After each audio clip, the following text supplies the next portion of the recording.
All right, welcome into the Autzen Audibles Podcast. Matt Prehm, Erik Skopil, Jared Mack on this show. It's a Friday edition.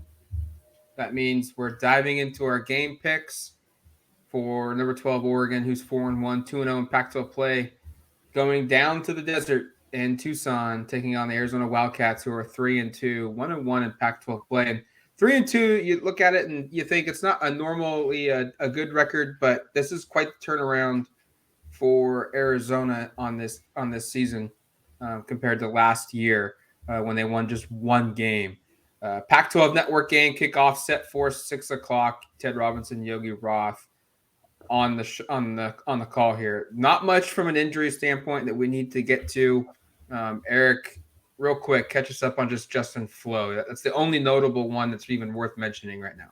Yeah, Justin Flo. We actually got to watch them 11-on-11 on Wednesday, which was exciting. But Flo was taking part with the second team defense, which is I think a good indication of his health for Saturday's game. Oregon has lost 2 straight down in Tucson. No one on this team has really played there though. And so with that, let's dive into some keys here real quick. We're gonna do our predictions here in a little bit, but just the keys to the game. Erik's got a whole story up on it for his. There's an opportunity for Jared and I to jump in as well and provide some thoughts. I think for me, for one of them, it's how does this team start on both sides of the football?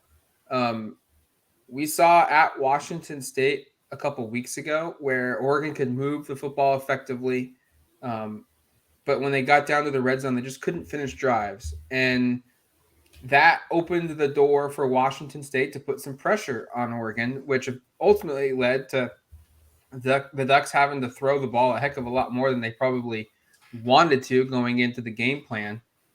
And this is kind of a similar opponent where if Oregon opens the door, they could be playing catch up for a really long time because I don't know how many times I don't expect Oregon to just throttle Arizona on defense. Arizona will put up yards. Arizona will score points. And if you give them that door to go through where they could build a 10-point lead or a 13-point lead, Oregon's going to have to chase all game. And that's how upsets happen. That's how blowouts, turn into close games. So for me, it's move the football, but then finish your drives. Don't create some separation because you're kicking a field goal and they're scoring touchdowns. When you move the ball, finish your drives, end with points. Don't take some of the pressure off of Oregon's defense when they face Arizona's offense. I think that's a good one, just because I think you look at this and go, Oregon's biggest advantage with the football is going to be the run game, and if you get behind, not that you can't run the football with trailing, but you'd prefer to have a lead. And if it gets to a 2-score game like it did in Pullman, you're going to eventually run into a situation where you do have to throw the football. And Bo Nix proved he could do it, but I don't think anybody would prefer that outcome where you're chasing the Wildcats late, in part because I think the Wildcats offense is maybe a little bit better than Washington State's. Yeah. And for me, just a defensive thing, I think that stands out is I think it's really important that, we talk so much about the matchups on the outside with the corners. I think it's really important that Oregon's defensive line, its linebackers, the players that are applying pressure on Jayden de Laura, not only get home, but just do a good job of minimizing his scramble ability, I guess, if you will. I don't think it's a word, but we'll use it here, just of like, he's dangerous when he can extend plays. And, one of the things that stood out to me this week talking to players was, we kind of asked, is this similar to Washington State? And the answer was a little bit, but really it's an offense that wants to throw a little bit more vertically, try to go over the top of your head. And if you can't, if de Laura has time to hit some of those routes, it becomes problematic. So for me, it's getting to de Laura for sacks, but it's also, forcing him to throw it away, forcing him to not be able to go through his progressions, to get downfield, to maybe get side out of the pocket and chuck it. So I think it's just really important that those guys up front have a really successful days, because I think it's going to put a lot of pressure on the guys in the backside to go against some really talented receivers. If he's just able to sit there for 6 to 8 seconds and kind of pick where he's going. And he will deliver some strikes that will cause a lot of problems. Yeah, if Delora is sitting back there for 6 to 8 seconds, there's going to be a lot of problems in Oregon's secondary. I'm going on the defensive side of the ball as well, and I think perimeter tackling is going to be probably the biggest factor in this game. Arizona, I've watched a decent bit of their game film in the last couple of days. They're kind of a lull you to sleep offense at times where they'll kind of dink and dunk down on the sidelines on the perimeter side, where it's kind of like how Washington State did it and get like 5 to 7 yards, and then boom. Just when you think that they're going to continue to do that, then they take their shot over your head, like Erik was mentioning. And I think preventing Arizona from getting into third and shorts or second and shorts where they have this chance to take an opportunity down the field and sticking them in third and long scenarios, I think that's going to be a real measure on how to beat this team, at least defensively. Perimeter attacking has been something we've talked about a lot on this podcast. It's something that we've all asked a lot of questions about. Two players, to Dan. I'm sure we would ask it to Taj Lupoy if he was available, but we can't. It's a major problem with this team. It comes and goes. It wasn't there against Stanford at points until the secondary and the reserves came in, but it was there against Washington State for most of the game. And this is another opportunity for a team like Arizona with their talent around the perimeter and their talent at running back and quarterback, to make this an issue with Oregon's defense. So I think if Oregon can tackle well in the perimeter from their linebackers, from their safeties and their corners, I think that's going to present a lot of challenges for Arizona's offense and make them more one-dimensional in how they try to attack the Ducks' secondary. I've got two questions here. One of them we already knew about. The first one, though, both your guys' keys here are on the defensive side of the football. So is there like very little concern here that Oregon's offense will put up good numbers? Is it from you guys? Is it more so of what is Oregon's defense going to be able to do? I just expect this to be kind of a track meet game, to be honest. And we'll get to score predictions later. I think this is going to be quite high scoring. So I do think Oregon's offense will have a significant amount of success. I think they'll be able to run the football and pick up big gains, and move it, effectively throughout. And I also think they'll be able to throw the ball, especially if they succeed running it in terms of setting that up. So, yeah, my confidence is pretty high in the offense. I think the offense could have a really good day. I'm not convinced Arizona defensively has the answers. Yeah, no, I got no problem with what the offense is doing. I think Arizona's defense is pretty poor, and I think Oregon's biggest strength, as we talked about this entire week, is their rushing attack, and that's the biggest weakness by far in Arizona's defense. Arizona's defense statistically has good numbers against the pass. All you got to do is go into the game log and realize that basically every time they lost, teams just abandoned the pass. They just said, whatever, we're going to run the ball for 8 million yards today. Yeah. If we throw the ball for 30, that's going to be fine because we're going to be up by 15. Oregon's it's more evenly split. It's like 60-40 running. But I kind of get the idea that they're just going to have something going on offense on both running and passing downs. The 10 yards a carry against Stanford will certainly be in contention to be broken by Oregon's offense this time against Arizona. Maybe I'm too confident in what Oregon's offense can do, but I have very little worries about it, that they'll be able to score points. Now, the second question, which was going to be the original question, what's the fear here for an Oregon upset loss? Because the Ducks are a massive favorite. I think it's 13 and a half points as of this morning. We've seen Oregon play really good the last, blow out their opponent 3 of the last 4 games. One of those was against a top 25 BYU team. They came back and won at Washington State, but it's been clear that when they're away from home, Georgia being week 1, that still happened. And then 2 weeks ago at Washington State, there's a little bit of a difference when they're not playing at home, as there should be. We typically see that. But yeah, is there any fear factor that Oregon could lose this game? I know Erik at the beginning of the season predicted Washington State would beat Oregon. Mm-hmm. So there was some fear there. But is that level of fear at this game? I don't know if there is for me. I would be pretty shocked. I'm not going to say they're going to cover the 13 points. That's a lot on the road. But just straight up getting the win, I feel pretty confident that they're going to win this game. And it just feels different for some reason, even though I feel like they're playing a much better offensive team in Arizona. Yeah, the range of outcomes to me is really varying. Because, like, I actually, we'll get to game predictions. Like, them covering to me is definitely an outcome I can see happening. I could see a situation where they actually just have a really good, like a much better defensive game than we're expecting. Right. And the offense, again, I think is going to score points. So, like, there's an outcome where that happens. But there's also an outcome where, yeah, I could see them losing. Like, there's an outcome where Delores just picking them apart and the offense maybe does have a couple sputters. You know, it's been 2 consecutive weeks in the first half where they've kind of been up and down. I mean, it's funny because you think about that first half against Stanford and they score 31 points. You think, oh, that's an amazing half. It was a pretty slow start until the last 4 minutes of the second quarter where they get a touchdown.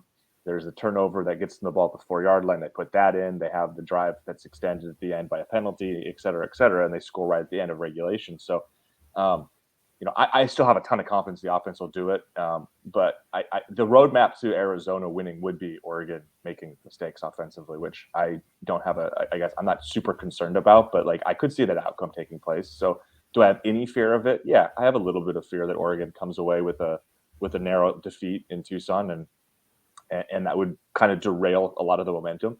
I'm also very confident that won't happen. I mean, I think Oregon is a much better football team, top to bottom, and I think if Arizona had not given up so many yards on the ground previous to this, I'd probably have more of a concern. Like if Arizona was a lockdown run defense and a great pass offense, like I would be kind of like, well, that's going to be problematic potentially. But I just think that because of the advantage they have on the ground, I just think there's going to be a lot of success there. And I don't think they'll have trouble scoring points. I'm expecting a high-scoring shootout with Oregon winning, but we'll get to actual predictions later. I have real fear. I've talked about that. I've kind of subtly put this in the podcast this entire week.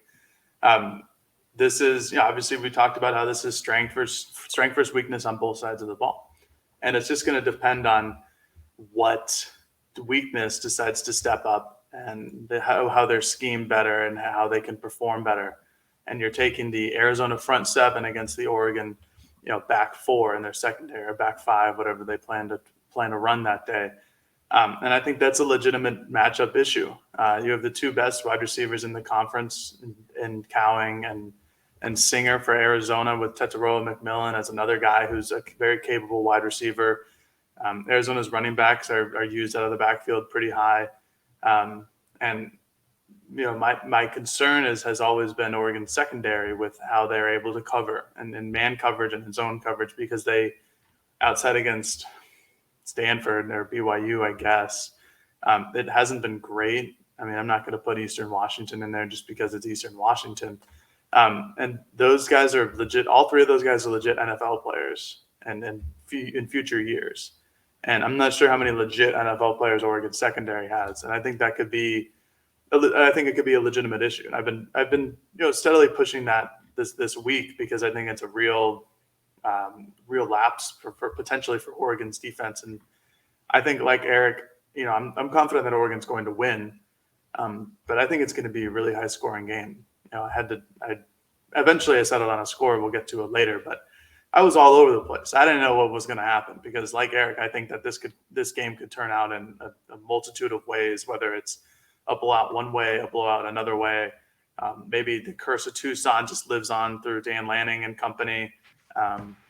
It's going to be a fun one. I think ultimately, I think it's going to be an offensive shootout, and it's going to be, I don't know. I think the over is going to hit pretty easily, and that's at 70.5.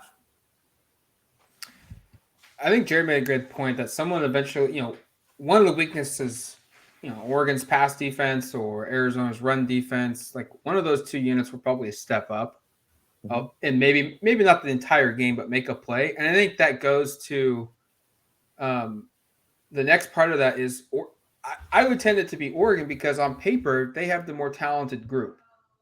Oregon's DBs, they haven't put up good numbers this season yet consistently, but coming at, Christian Gonzalez is a first-round projected draft pick. Bennett Williams was a high-profile transfer. Jamal Hill was a big-time recruit. Triquez Bridges was a good high school player. They've got the talent. So if they can just realize that talent, which I think is more likely than Arizona's, defensive line, who are not at the same level of profile of player playing up. That's harder to do. I just think it's easier maybe for Oregon's defense to realize their actual potential skill set than it is for Arizona's guys to drastically raise their level of play. And so maybe that's the difference. It's just the skill talent. I don't know. I'm with you though. I think it's all going to be a shootout. The over, like Jared said, will hit very early in this game, I think. Or not early, but in the second half, and you'll coast into that one. All right, let's take a quick break, and we come back. We'll make our game predictions and finalize our score picks for this upcoming game. All right, welcome back to the Autzen Audibles Podcast. Team prediction time now. We'll go offensive team, offensive player, defensive team, defensive player, and then end up with a score pick. All right, team prediction for me for the offensive side of the football. I think I'm going the easy route here. Oregon's going to run for over 250 yards in this game. I wanted to say 300, but that feels a little high. And I do think Arizona's offense is going to score enough times where they can't just run the football nearly every single play. They'll have to stay a little balanced, so that'll eat into some of the yards as well. But I think the offensive production on the ground is going to be one of the better ones of the season, and put me down for I'll raise it to 275 for Oregon's offense. Yeah, it was. I wanted to go over 300 too. That just is a ton of yards. Like, yeah. I think you take for granted like how much that is. I don't know if they just did it against Stanford, and but 300 yards is a lot. So I also went away from that. I'm sticking with this is a high scoring game prediction. I think Oregon's going to score 5 times on the ground. I think part of my confidence there is when they've gotten it close to the goal line, and I don't have the exact figures in front of me, but they've run it with a very high frequency, with a pretty high success rate basically since Georgia, and then in the second half, even against Washington State. They've been able to pound it in. Bo Nix has had a couple where he's scrambled for it. Bo Nix has a couple of design keepers. Jordan James has been good when they go with that jumbo package, et cetera. John Dollar scored one. I think when they get it close, and I'm expecting them to have sustained drives against this Arizona defense, because again, I think it's going to be a running game, not a pass over the top game. Not that they won't try to do that, not that they maybe won't have some success with that. And I think when they get it down there, they're just going to pound it in. So I'll go 5 rushing touchdowns. I like it. I'm sticking on the ground as well. Lot. Yeah. It is a lot. It is a lot, but I think that's going to be around where the score is. I have 3 Ducks rushing for over 70 yards individually. This almost happened against Stanford. I think Noah Whittington was just a few yards shy. I think he was at like 66 or 68 total, but obviously Bo Nix has the 80-yard touchdown run, which if that happened in this game, I'd have 1 check right there. But I think Bucky Irving, I know is probably where Erik's prediction is going to go, so I'll hold off on it. I think Bucky gets over 70. I think Noah gets over 70. I think Nix I think somebody else just gets over 70. Maybe it's Sean Dollars. Maybe it's a one Bo Nix run that goes for 75 or something like that. But again, I'm with you guys. I think that the rushing offense is going to be way too much for Arizona to handle. Oregon's offensive line is one of the better ones in the country. And so, 3 Ducks, over 70 yards each. I know, I have a feeling I know what Erik's player prediction is going to be. So I went against picking Bucky in this one. But Terrence Ferguson scored 4 touchdowns in the first 2 home games of the season, and red zone inefficiencies weren't really a thing during those 2 weeks. And then they popped up 2 weeks ago at Washington State, and then they popped up again a little bit against Stanford. So I think some of the red zone inefficiencies go away because we see some success with the tight end play, and Terrence Ferguson is going to score a touchdown after not seeing the end zone in the last 2 games. Last time Oregon won in Tucson, Michael James ran for like 300 yards on the ground. Ooh. By the way, this is just an interesting stat. He set the school record, which Kenyon Barner broke like shortly after against USC, I think a year later. Not predicting anything to do with that, but just kind of a head fake leading into this, because I'm not going to appreciate it. I'm not predicting Bucky Irvin goes from never running for 100 to running for 289 yards, because that would be pretty extreme. I'll tell you, I was quite flustered in that press box on Saturday when Irving somehow didn't get 100. So, but I'm sticking with him. I'm sticking with. This is the third time this year I looked back. I thought I predicted it more frequently, but this is the third time I predicted Bucky over 100. I'm going with it here. If it doesn't come to fruition, it's over. It's not happening again. You got my words for it. If it does happen, I'll probably predict it frequently, just because it's fun to bet and bet against. Not actual money, but to have some stake in it in terms of the emotion of watching a game. This is just like Oregon's going to be able to run the football. I'm really confident in that, and I do think, because I think this game differentiates itself from Stanford, where again Irving had 90 yards with 7.5 minutes to go in the second quarter. And then he touched it twice in the very first drive of the second half, and then didn't touch it again for the final 29 minutes. So, and that was in part because they were up by 4 scores. I don't think they're going to be up 4 scores early in the second half in this game. I think it's going to be a really competitive game, and so I think he'll be utilized more. I think they're going to need to run the ball with him more than 10 times to win this football game. It might not be 20 times. It probably won't be. Its season high is 14. It might be in that range, or maybe even more, but I think he's going to get over 100 yards here in this one. And if he doesn't, now he's not dead. Keep betting it. If he's not dead to me, but the me picking this is dead to me. If he doesn't go for 100 and he sits in that like 90 something yard range again, you need to have like a one-on-one conversation with Kenny Dillingham and ask, like, what did you do for him to hate you? Because that's the only logical explanation. He seems so nice. Kenny and I have. I know he seems like a good guy. Yeah, we're chatting when he walks into practice almost every day, and I don't know what I did. I don't know either. I think to digress, the worst part of that was on Bo Nix's 80-yard touchdown run. Bucky Irving was in the backfield. Yeah, he was there. No. Anyway, it was a pass play though. Yeah. True. On the score. But yeah, he could have had future carries down the road if he didn't score on that one play. I felt like I was watching my fantasy football team, just like and I was like rooting for just the smallest sliver. It's like I just need like one carry for 3 yards and I'm there, and I didn't get there. It's okay. Nope, that's all right. This week, my individual offense. I'm gonna go with a passing one just because I don't know. I just felt like I needed some diversity in my picks. Troy Franklin, over 80 reception yards and at least 1 touchdown. Troy, we talked to him after practice this week along with Nix. Both were very complimentary of each other. Nix really went out of his way to compliment how Franklin is as a player and as a person, and how savvy he is and how smart he is on the field. That connection, I think, just grows stronger by the day. There was also a lot of talk about how Troy has gotten better, again, going against Christian Gonzalez in practice every day too. I don't think Arizona's secondary is that good. I think they have some guys back there, but again, this is a team that hasn't really been tested over the top.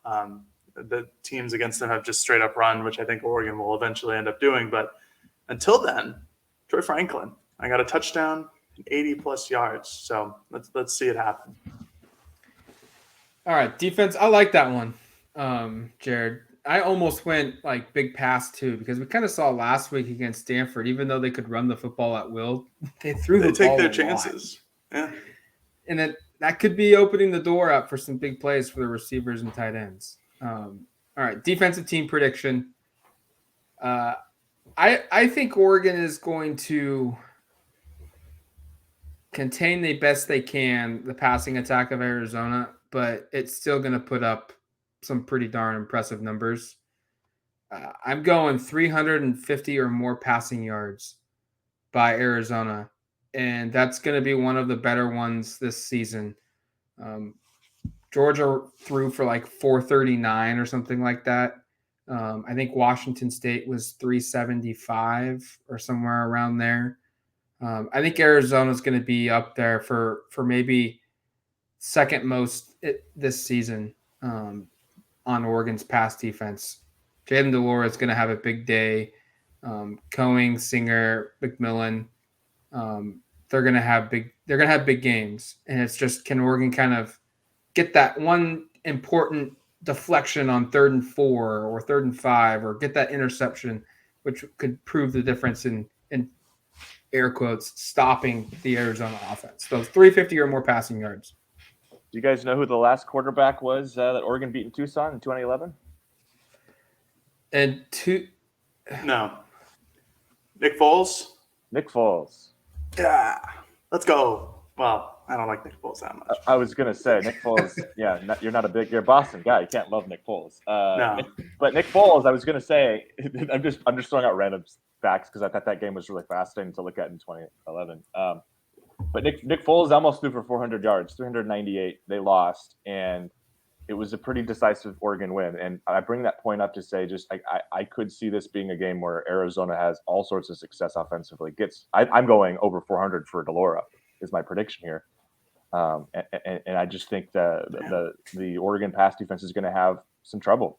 But I don't necessarily think that means it's a loss because, again, history will tell us if Oregon can run the ball on the ground, which I'm predicting a lot of. I'm not predicting Michael James 288, but I'm predicting plenty of ground success, that it won't ultimately be a loss or even, it was 56-31, I think, and Foles had like 398 yards passing. So I think Delores going to have a big day. He has consecutive 400 yards passing the last 2 weeks against Colorado and against Cal. Cal in a loss, by the way, as well. So I just think they're going to throw the football. That's what they do. They have a lot of talent on the outside, and it comes down to, can they stop Oregon's rush attack, which I don't think they will be able to, but I still expect them to put up some pretty big stats. That 56-31 score is still very strange to me every time I looked at it. I just couldn't believe that you could score 31 points and then get blown out by 25. But college football. You guys both went negative with your defensive predictions here on your team defense. Surprisingly, I went somewhat positive, even though I've been known to be the negative guy on this show. So I got Oregon's defense holding Arizona to under 120 yards rushing. I think this is like you guys in a different way. I think that Arizona's going to pass the ball a ton. I think that they're not going to go towards their running backs unless it's a pass out of the backfield. Oregon's defense against the run is second in the Pac-12. They limit opponents to under 100 yards rushing per game. I went a little higher than that with 120, but I think that their rush defense is really damn good. But the pass defense, I think, will be closer to what you guys have predicted. I'm surprised you said 120 as the benchmark. I feel like that's like not very bold. I wanted to go 100. Here, I'll change it to 100. I'll hold Arizona to under 100 yards. Yeah, 120 to me is like easy money because like almost nobody's done that all year. And Arizona's run offense has been pretty mediocre. I do like Michael Wiley, by the way. That's just I like their running backs, but their offensive line isn't great. Yeah. Anyway, so I digress. Matt, let's continue. Individuals. Defensively, individual for me, Bennett Williams, I think is going to have maybe statistically speaking, one of his best games of the season. He has 27 total tackles on the year for Oregon, and 19 of those have come in the last 3 games. 15 of those have come in the last 2 games. And I think we're going to see a lot of that play out against Arizona. He's going to get credited with a lot of cleanup tackles. He's going to be put in space. He said this week that, much like Washington State, Arizona makes the DBs have to make plays in space. And I think he's Oregon's best at one-on-one tackles and getting the guy down. He's going to have his opportunity. So I'm putting at 8, the total at 8.5, and I'm going to go over 8.5 tackles for Bennett Williams this season or this week against Arizona, which potentially could really put him in a spot to lead the team in tackles. Yeah, I like that one, in part because I do think there will be a lot of opportunities for Bennett and for the safeties and for corners and for a lot of players on the outside. And the middle linebackers. Well, maybe not as much there, depending upon, I don't know. We'll see kind of what they do formationally. I'm going Christian Gonzalez is going to be targeted quite a bit. Not because he's bad, but because Arizona thinks they've got the guys to beat him. And I think he'll have some success here. Obviously, that's why I'm predicting something about him. But I just kind of look at this matchup and think, I wonder how much he's going to be just kind of following and tracking Jacob Cowing, like how much of a potential matchup that could be. And if that is the matchup, I don't think Arizona's going to shy away from it because that is a huge part of their offense. And Oregon's going to put who is by far their best coverage player on him, I think. And I think he's going to be thrown at a fair amount. And I think there's going to be some wins and some losses there. But ultimately, I have 3 or more passes defended by Gonzalez. And passes defended is a combination of pass breakups and interceptions. I think he's going to have 3 or more of those. And, he has 5 so far this season, which is second in the conference. And that's a pretty good stat considering how infrequently he's been targeted. Like a lot of teams haven't really gone his way. I think Arizona is not going to shy away from him just because I think he's going to be on Cowing quite a bit. I think they're going to try to use his coverage ability to try to remove the biggest piece of that Arizona offense. And Arizona's not going to say, oh, shoot, well, we just can't use him anymore. We have to use somebody else. Darn. Yeah. I think they're going to continue to try to find ways to match up. I think that's going to be like sneakily, probably not even sneakily. I think that's going to be the matchup of the game from like a one-on-one matchup is like how much is Gonzalez on Cowing and what kind of success do both of those players have in those matchups? Oh yeah, 100% agree. I'm very excited to watch that matchup just because I think that's a type of wide receiver that Gonzalez has to prove that he's good against because he's a smaller guy who's really quick and speedy compared to what the Stanford wide receivers were last week. For my individual guy, I'm going with somebody who I don't think has been predicted for one of these this year, and Brian Addison. I think that this is going to be a game for the secondaries. I think Addison's pass coverage is one of the better for the safeties just because of his length and his range and his speed and his athleticism. He's been playing a good amount this year, either playing with Steve Stevens or subbing in for Steve Stevens. I just think that he's going to be really involved. I think in terms of Arizona looking for deep passes over the middle or down the sidelines, that's your best guy in terms of playing center field back there, in my opinion. So I have him with 6+ tackles. He's somebody who also comes down and tries to tackle hard in the box and an interception. So 6+ tackles and an interception for Brian Addison. By the way, he is PFF's highest rated Oregon defensive player this year. Well, I was going to mention that, but the PFF thing in the Oregon media has become such a cluster. I'm not sure what to believe, what to say. Jared, I'll ask Dan about it after the game. Please do, yeah. Just not let to him know digress that here. Brian Addison is that guy. Not to digress here, but did you see their PFF grades for Brandon Dorlus? I mean, 2 sacks, 3 tackles for loss against Stanford, Pac-12 Defensive Lineman of the Week, and he was like one of the worst graded guys out there. His tackling was like 23. Tackles, yeah. It was like 23 according to them. Yeah, I don't think it was that bad, but I feel like for stunned about how low it was. For defensive linemen, it's a little unfair because they're like trying to tackle a quarterback, which doesn't always work. The quarterback just has to move a foot, and then they measure that as a missed tackle, and blah, blah, blah. The biggest missed tackle for Dorlus was on the Wilson end around where he was in the backfield and just tried to arm tackle him. And it's like you're asking like a 300-pound guy to break down an arm tackle, a guy running full speed who's like a little hard, very fast. So, yeah, I don't know exactly how you score it. But, no, I know. The PFF stuff is really interesting to look at in general. We think Oregon's secondary is bad, and the 5 highest-rated defensive players are all in the secondary, according to PFF. So probably because they get the most reps because everybody's throwing at them. True. Yeah, but those reps could be really bad. I mean, they could have really bad scores if, I don't know. Anyway, it's just interesting. All right, game picks here. I'll go first. Jared said the over is 70, and I think that hits very easily. Oregon's a 13-point favorite. Stat here, Oregon has not covered the last 5 games away from Autzen Stadium. I think that goes to 6. But I don't think it's going to be reflective of how close this game is. Very similar to Washington State a couple weeks ago when somehow Oregon was in a position to cover that game, and then Washington State scored a touchdown with like 2 seconds to go.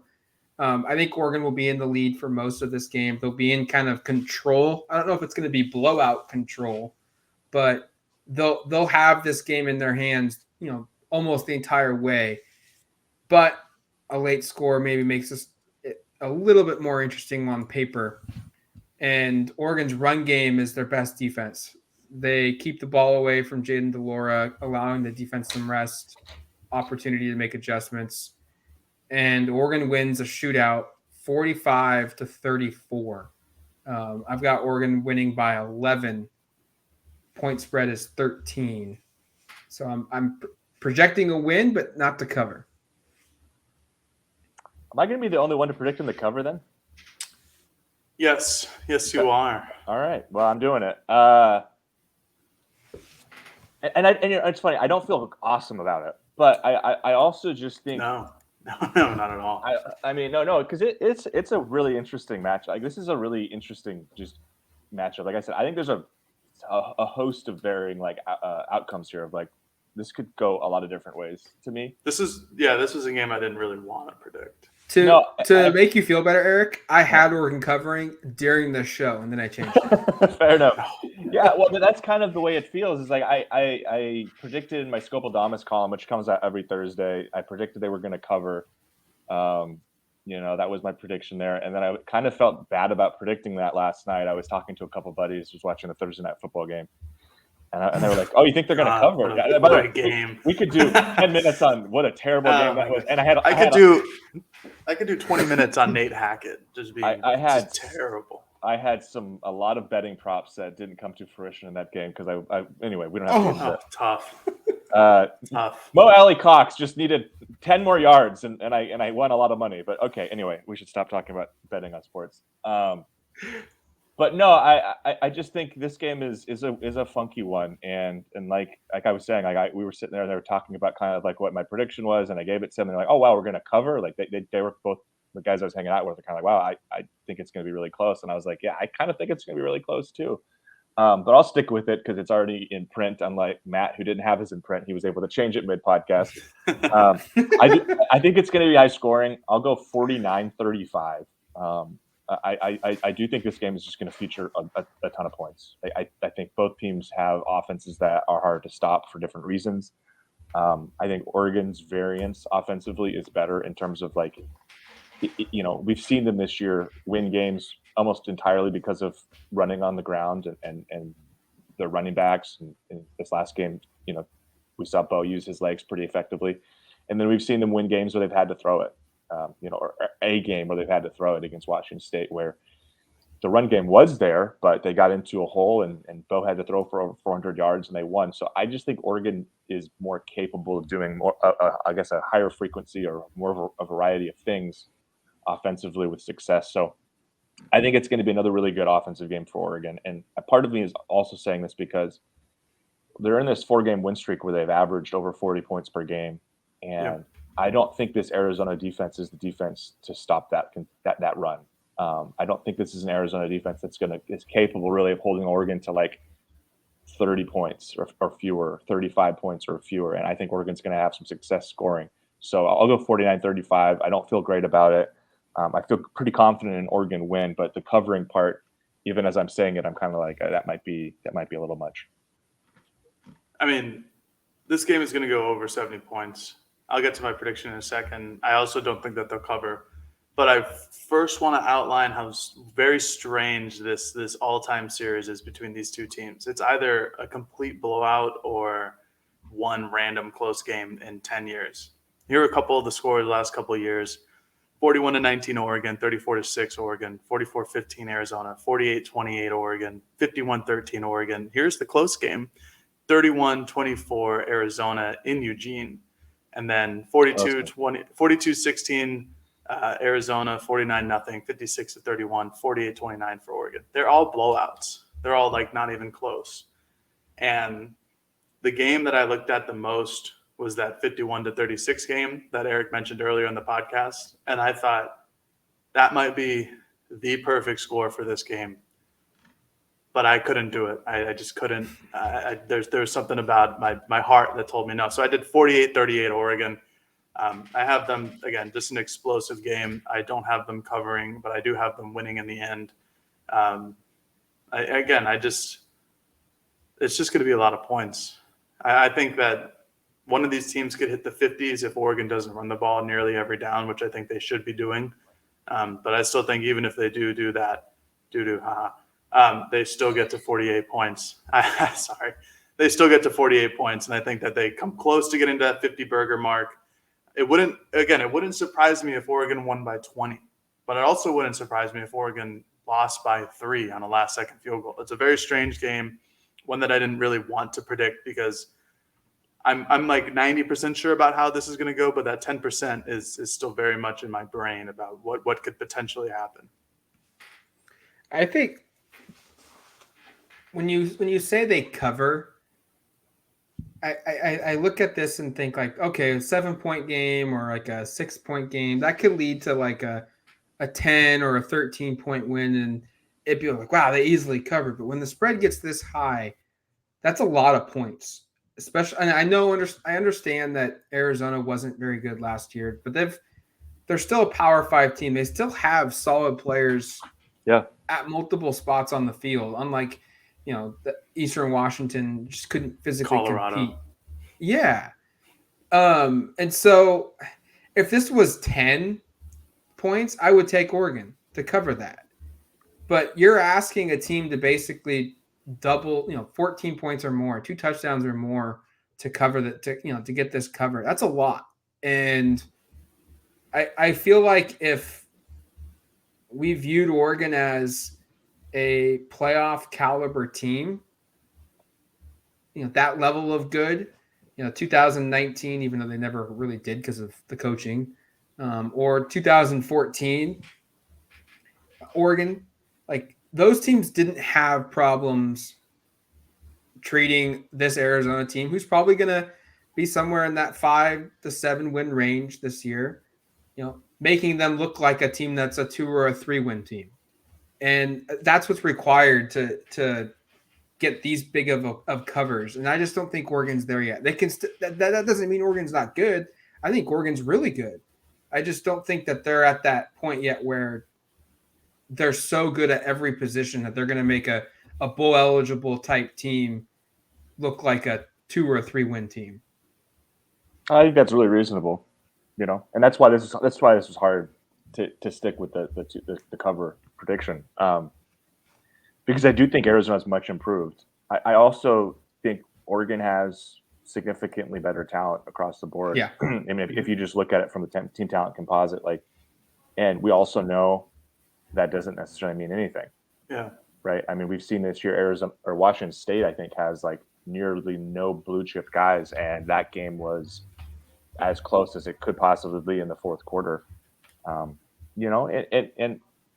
I could be totally off on this prediction. I think that's the thing that makes this such a kind of a wacky one is, and part of the reason that I feel like there's such a wide variance of outcomes is because of just Oregon in the state of Arizona has just not been good. We talked about the Arizona games. You put in the Arizona State games there. Oregon's lost their last 4 times they've headed to the desert. They lost in 2019 to Arizona State. They lost, I think, in 2017 to Arizona State. In 2015, when they did beat Arizona State, it was one of the craziest comebacks you'll probably remember. That was the game Jared brought up when we talked about the Washington State game. That was Vernon Adams to Dwayne Stanford and the back of the end zone, I think, to tie it and force overtime and all that stuff.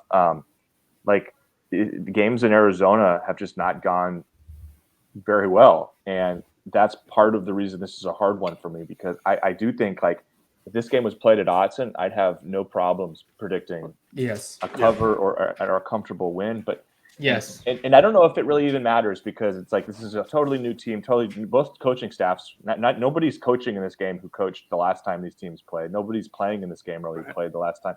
So how much does that actually matters? But as somebody who's just covered and watched these teams for a really long time, it's hard to get out of your mind. Going to Tucson, going to Tempe, just those games have just not gone very well. So I go back and forth, and that's why it's kind of hard for me to. I mean, it sort of feels a little similar to me being last week of picking Oregon to cover against Stanford, where it's I know Oregon should be significantly better than this team based upon a lot of things, and yet Stanford just always finds a way to make things really weird. Yeah, right. So I kind of have a similar feeling here, but also feeling like Arizona is actually a pretty respectable program, a pretty respectable team. I like what Jed's doing down there. So it's a weird one, but I'll stick with the covering thing. But it doesn't necessarily sit super well with me.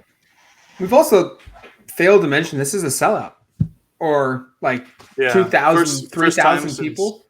First time since 2015, I believe, for Arizona against UCLA. So that's going to be another, it's going to be a little hostile. I mean, I'm seeing that. I'm even more excited now to get down there later today, to see that game play out tomorrow night. There's also, I don't know, it might happen, but there's a thunderstorm warning for tomorrow night in Tucson. So that's another thing to consider. I'll take the team that can run on the ground than pass if it's up to me. But I was stunned that Tucson has thunderstorms in the middle of October, but that's just me. I had no idea. That would be, please don't have that happen just for somebody covering that game in person and then have to You guys don't want a lightning delay? Are you sure? I would just so prefer not to have one if there is the choice of having one and not having one, especially when I'm flying out relatively early the next morning. That would be sick. I would pay money to have like a live stream camera of James Crepey of the Oregonian if there was a lightning delay. He flies out at like 7 from Phoenix or something too. Not to give James travel itinerary we're on a podcast, but like, it's like he would be legitimately losing his mind. It's like if the game gets over, if there's a lightning, I don't even want to put it out there, but there's a lightning delay and the game gets over at like 1:30 or 2 in the morning, and he's like, we're interviewing coach. He's going to be, I can sit now. It's going to be a show. So. All right, that's going to do it for us on this edition of the Autzen Audibles Podcast. Next time you hear from us, we'll be breaking down what happened at Tucson Saturday night between the Oregon Ducks and the Arizona Wildcats. It should be interesting. Hopefully it's fun. Hopefully it's not boring. And like Thursday's game for the NFL, I have a feeling it's going to be a fun one. But until then, you've been listening to the Autzen Audibles Podcast. Talk to you, folks. Peace.